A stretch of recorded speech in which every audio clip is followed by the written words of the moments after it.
Hey, welcome back to the Pastoral Finance Podcast. I'm Todd Hukill, and this is episode 7.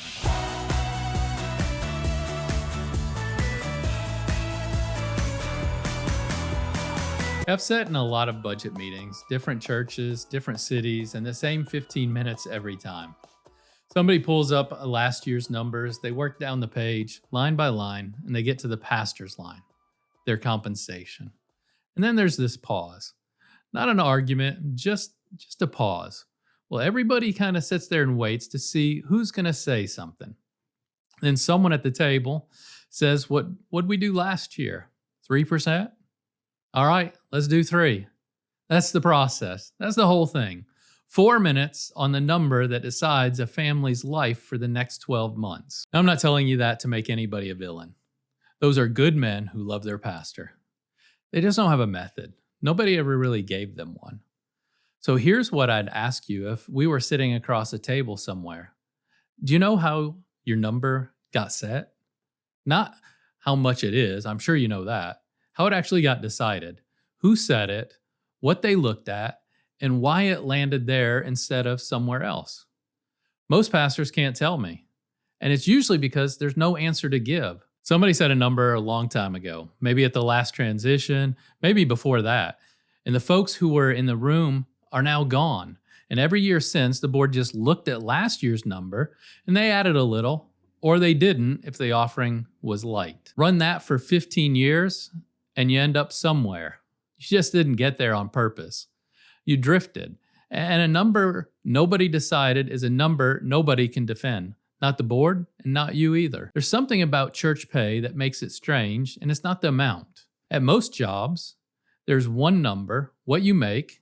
Everybody in the conversation means the same thing by it.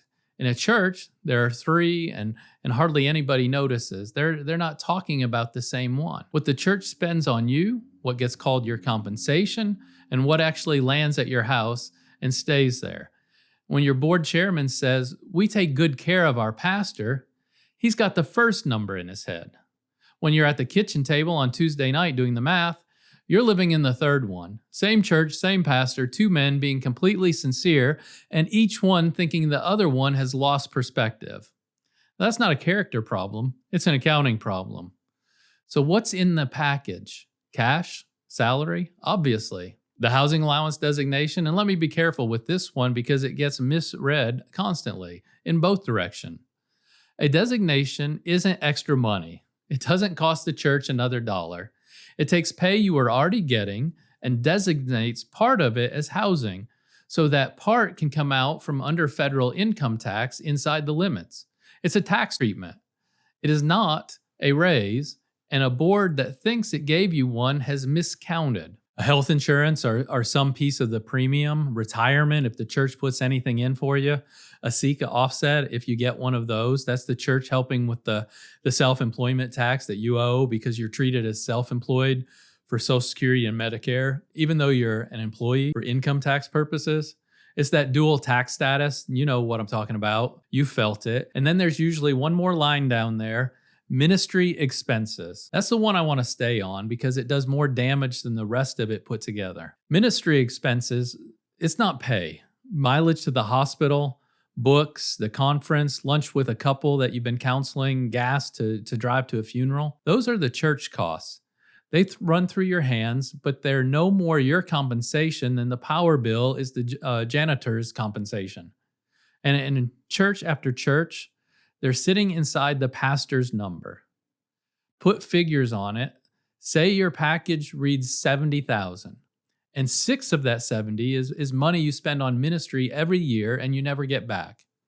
You're not making 70, you're making 64 and funding $6,000 out of the church's ministry budget out of your own household. But the board says 70. The budget document says 70. And when a guy in the third row hears 70, that's the number that sticks.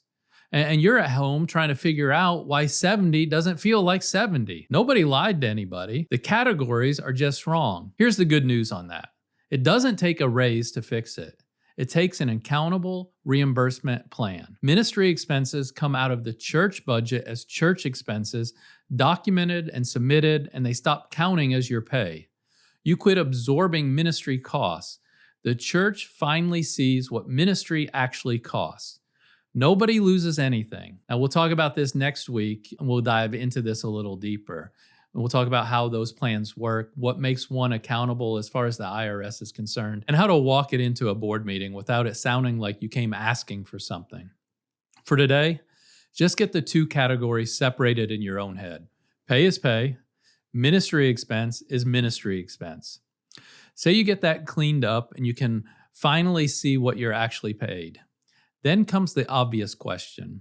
Is it right? And I have to be straight with you about that, about the data, because it's worse than people admit. Go looking for pastor salary numbers and you'll find national figures running from the high 40s up into the 70s.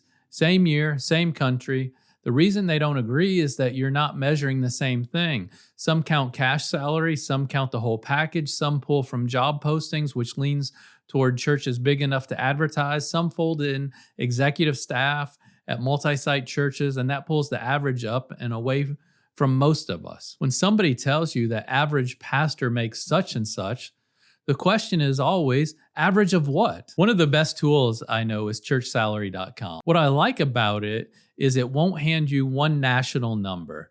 It makes you filter church income, weekly attendance, region, your years of service, your education, your actual role. Because a pastor of 200 in rural Tennessee and a pastor of 2,000 outside of Seattle are not in the same conversation, and a national average pretends they are.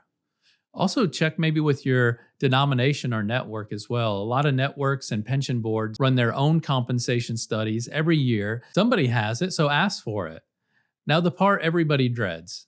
Bringing up your own pay feels like the least pastoral thing you could possibly do.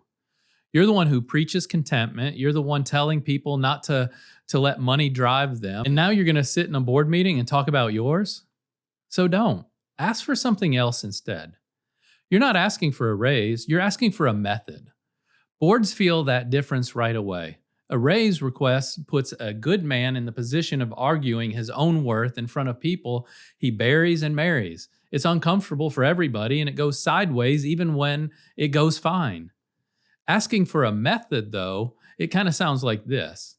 I'd like us to have a way of setting pastoral pay that doesn't depend on me bringing it up. Here's a tool churches our size use. Could we see where we land, agree on a range, and put a review on the calendar every year? That's a different conversation entirely. You're not asking them to be good to you. You're asking them to govern well, and you're handing them what they actually need to do it. And once it's on the calendar, you never have to raise it again. It just happens without you asking for it. One more thing, take them the whole picture, not the salary line. If your board has never seen what's actually in that package, how much of it is ministry expense instead of pay, they don't know either. They're working off the same fuzzy number that you are. Now, there's a passage about this, and it's almost impossible for a pastor to bring it up without sounding like he's working at an angle. So Paul tells Timothy that elders who lead well are worthy of double honor. And then he goes right at the money. The worker deserves his wages. 1 Timothy 5. A pastor preaching about his own salary is a hard thing to pull off, though, isn't it? So most of us just leave it alone. But look who he's writing to. He isn't telling the minister to go get his money. He's telling the church what it owes. That's written to the people setting the number, not the man who's receiving it, which means somebody has to put it in front of them. Somebody has to let the board know this belongs to them in order for them to steward it, and it isn't a kindness that they extend in a good year. That somebody doesn't have to be you standing there making a case for yourself. It can be a report, a policy, and a date on the calendar. Let the structure actually be the thing that does the asking. All right, if you're bivocational, this might sound like it's about somebody else. It isn't. You need to have those categories straight more than anybody because you're the most likely one absorbing ministry costs into a household that's already carrying two jobs. The mileage, the materials, the conference you paid out of your own pocket and never mentioned, and the housing allowance still applies to your ministerial income, part-time or not, as long as it's designated in advance. I run into part-time and bivocational ministers all the time who've never had one housing allowance designation ever because it never occurred to anybody. That's real money, and it costs the church nothing. Ask for it. So here's where I'd land this. Your pay probably isn't a decision. It's a starting point, plus 15 years of small adjustments made in 4-minute conversations. Getting a method in place isn't about getting more. Sometimes you run the benchmark and it comes back fine, and that's worth knowing too. It's about the number being the result of something instead of an accident. All right, one thing this week. 2 figures, same sheet of paper. First one, what your church believes it provides you. The whole package, everything in it. Second one, what actually gets to your house and stays there after you back out every ministry dollar you cover yourself. Look at the space that's between them. That's the conversation, not your salary, that gap. And if that gap surprises you, come back next week because episode 8 is about closing it without anybody's pay changing at all. I've written more on church budgets and pastoral pay over at pastoralfinance.com. There's a church budget template there for you, free. If your board is pulling one from nothing, start there. One more thing before we go. I've got a new book coming out. It's called Don't Bury It. It's short on purpose. It's for the pastor who's been meaning to get this for about the last 9 years, and I'll let you know right here when it's available. A quick reminder before we go. This show is for education and encouragement, not personalized financial or tax advice. Before you act on anything, talk it through with a qualified professional who knows clergy taxes and your situation. Hey, thanks for spending this time with me. Go find your 2 numbers. I'll see you next time.